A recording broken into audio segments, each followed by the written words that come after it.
नमस्कार दोस्तों, स्वागत है आपका फिर से आपके चैनल विधि जुडिशियल एकेडमी में। And in this lecture we are going to study section 12 of the Bharatiya Sakshya Adhiniyam, जो कि पहले था section 14 of the Indian evidence act. Nothing has change, everything is same and same explanation will be applicable in the BSA as was in Indian evidence act.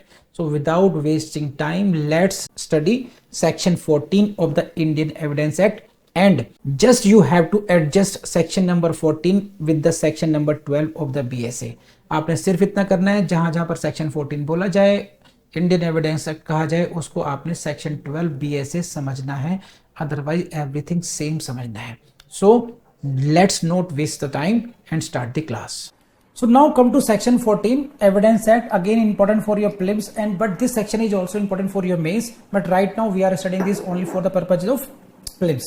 So our focus will be only on the prelims question। कहां से question मिल सकते हैं, देखिए पहला question prelims का as usual from the heading fact showing the existence of what, existence of the state of mind, body and bodily feeling। इन तीन words को रट लीजिए, mind, body and bodily feeling। what, mind, body, bodily feeling. घोट लो उसको बुरी तरीके से, question यहीं से मिलेगा आपको। ये कौन कौन से फैक्ट्स रेलिवेंट है?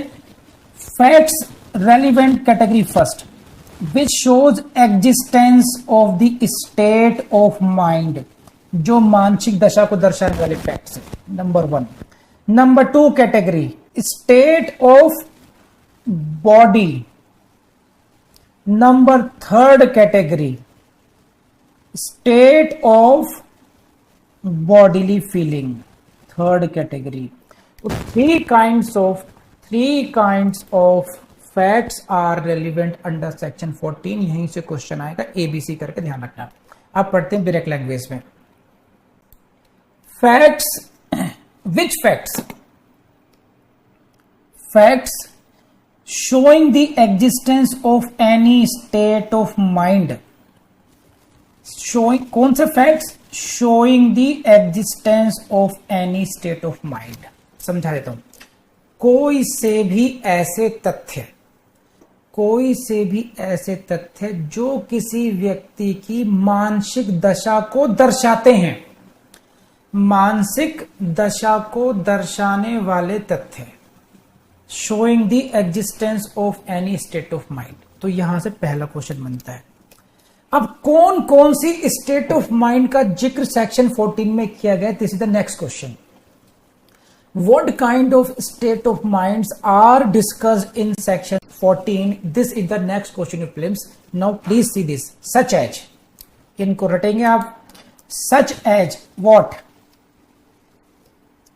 Intention, such as knowledge, such as good faith, such as negligence, such as rashness, such as goodwill, such as ill will, goodwill। And यहां पर क्या एब्सेंट मिलेगा आपको? मोटिव। इसको अलग से लिख लीजिए, यहां there is no motive, motive नहीं है। यहीं से क्वेश्चन पूछा जाता है आपसे। तो कौन, which state of mind are mentioned in section 14? This is the question for you, please don't forget this. So if there is any fact which shows the intention, if there is any fact which can show the knowledge, or which can show the good faith, which can show the rashness, which can show the negligence, whatever it mentioned यहाँ पर, वो सारे fact सुसंगत होंगे section 14 में। यहाँ से question बनता है आपका, ध्यान रखिएगा। और दूसरी बात, नेक्स्ट कैटेगरी कौन सी है? Showing the existence of any state of body. शरीर की क्या दशा थी? पैरालाइज था, स्वस्थ था, ब्लीडिंग था, क्या था? और दूसरा बॉडीली फीलिंग, शरीर में उसकी अनुभूति कैसी थी। These facts are relevant under section 14। लेकिन कब होंगे?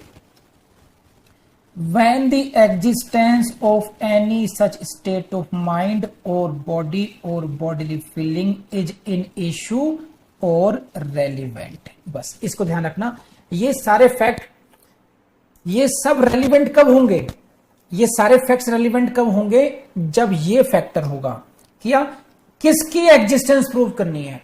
If you want to prove a particular state of mind, that he was having knowledge, he was rash, he was negligent, he was in good faith, then that intention, that state of mind is in question, then you can take the help of 14। तो जब उस शारीरिक दशा जब उस मानसिक दशा, जब उस प्रकार की बॉडीली फीलिंग अपने आप में क्वेश्चन होगी, अपने आप में वो इश्यू हो या रेलिवेंट हो, तब आप ऐसे सभी तथ्यों का साक्ष्य दे सकते हैं जिससे कि वो मानसिक दशा, शारीरिक दशा या बॉडी शरीर की अनुभूति साबित होती हो। तो यहां से कर लेंगे आप लोग। एक्सप्लेनेशन से क्वेश्चन आता है, एक्सप्लेनेशन 1 पर आया तो मैं, दिस इज एक्सप्लेनेशन 1।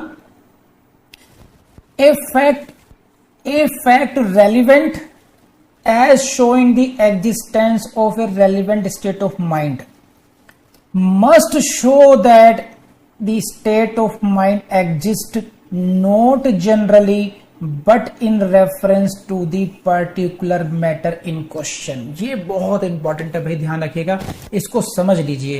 एक्सप्लेनेशन है ये, है ना। A fact relevant as showing the existence of relevant state of mind। हम कहां पर फोकस कर रहे हैं? स्टेट ऑफ माइंड पर फोकस कर रहे हैं कि if you want to prove the state of mind, आप किसी व्यक्ति की मानसिक दशा को प्रूव करना चाहते हैं। You want to prove the state of mind, right? You want to prove the state of mind of a person, ठीक। in that case you will have to prove that state of mind at that particular moment। जैसे एक madam है खुशी, बड़ी दयालु, समझे, मतलब किसी को हर्ट कर ही नहीं सकती हैं, इतनी अच्छी lady, always in good faith. ये हुई इनकी जनरल मेंटेलिटी। एक बार इनके सामने ओगम आ गया। अब भगवान जाने ओगम ने क्या कहा क्या नहीं कहा। इन्होंने उसको इतना पीटा, बुरा हाल कर दिया, समझे। तो now at that time she was acting with ill will towards ओगम। So in general she is a very good girl, but at that particular moment she was very rash, very negligent, or acting in ill will. So as per this explanation, if you want to prove the state of mind of someone, in that case you will have to give the example, you will have to give the evidence of that particular matter in reference to the particular matter, कि उस time क्या था, इनकी mental state क्या थी, not in general.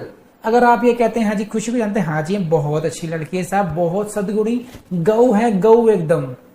अरे गौ नहीं पूछ रहे हैं तुमसे, तुम ये बताओ 15 अगस्त को शाम को 6 बजे वो गौ थी या वो कुछ और थी? उस दिन तो साहब पता नहीं क्या हो गया था, इसको बहुत मार रही थी, बहुत पीट रही थी इसको। तो ये बताओ कि उस समय क्या बोल रही थी, उस समय इसके एक्शन क्या थे, ताकि स्टेट ऑफ माइंड का पता चले। तो we want evidence of that particular reference, we don't want the evidence of general mental state. तो this is the mandate of explanation 1। ये थोड़ा कॉन्सेप्ट था, यहां से क्वेश्चन बनता है। कम ऑन, समझ में आया नहीं आया आपको? जल्दी बताइए। मैं आपको फिर क्लैरिफाई कर देता हूं। This is the prelims class, crash course class. Now explanation second, this is related to whereupon the trial of a person. Trial चल रहा हो किसी व्यक्ति का, किसका? Who is accuse of an offence, previous commission of an offense is relevant if it is so कि किसी trial में previous commission of offence is relevant अगर है, इन दैट केस इतना याद रखना, प्रीवियस कन्विक्शन का एविडेंस दिया जा सकता है। तो only thing is that whether evidence of previous conviction can be given to prove the previous commission of the offense, yes it can be given। पर इतनी सी बात है इसमें। अब देखिए इसके इलस्ट्रेशन बहुत से हैं, आपको इनके प्रीलिम्स के पर्पस से इन सभी इलस्ट्रेशन को पढ़ना अच्छे तरीके से, कि many times questions are asked from the illustration itself. देख ली क्लास आप लोगों ने। अब सच में बताना आपको क्लास सही लगी, बुरी लगी, अच्छी लगी, बहुत अच्छी लगी। तो मुझे आपने बताना है, कैसे बताना है ये आपने देखना है। अभी आप कमेंट लीव करेंगे या आप मुझे फ़ोन करेंगे या मिलने आना चाहेंगे, क्या करेंगे? तो सबसे बेस्ट है आपका लाइक का बटन और कमेंट बॉक्स। तो ये तो बात ये हो गई। दूसरी बात ये है कि आप लोगों ने अभी तक मैंने अब कर ली है कवर सेक्शन 11 तक। तो सेक्शन 11 तक याद है या नहीं किया अभी तक? याद नहीं किया तो याद करने बैठ जाइए, क्योंकि फिर सब मेहनत हमारी हो जाएगी बेकार। दूसरी बात, पहले ही कई बार समझाई है, आप लोगों को फिर समझाऊंगा कि हिंदुस्तान का सबसे आसान एग्ज़ाम है। अगर हम कोशिश करें तो हम इसको एग्ज़ाम को क्वालिफाई कर सकते हैं। इसलिए घबरा करके, आउट ऑफ फियर, यहाँ वहाँ स्विच करने की ज़रूरत नहीं है कि कभी एडवोकेसी में चले गए, कभी टीचिंग में चले गए, कभी कहीं। एक जगह मन बना करके अपनी तैयारी करेंगे तो अपना एग्ज़ाम हो जाएगा। आपकी मदद के लिए हमने बहुत छोटे छोटे कोर्सेज डेवलप कर रहे हैं, बहुत छोटी छोटी फीस पर, हमारे विधि एजुकेशन एकेडमी के ऐप पर। आप वहाँ पर जाइए, आपको बहुत कुछ हेल्प मिल जाएगी वहाँ से। आपको किसी और कोचिंग में जाने की ज़रूरत नहीं पड़ेगी, ना ही बहुत आपको पैसे वेस्ट करने की ज़रूरत है। आप वहाँ पे जाइए, आपका काम हो जाएगा उसमें पे। तो लेकिन आपको डेडिकेशन से पढ़ना पड़ेगा। देखिए, जितनी कोशिश हम कर रहे हैं उससे 10 गुना आपको करनी पड़ेगी, तब जा कर के रिजल्ट आएगा। लेकिन आएगा रिजल्ट पक्का। तो कर लेंगे। अब चलिए नेक्स्ट क्लास करते हैं। Thank you very much.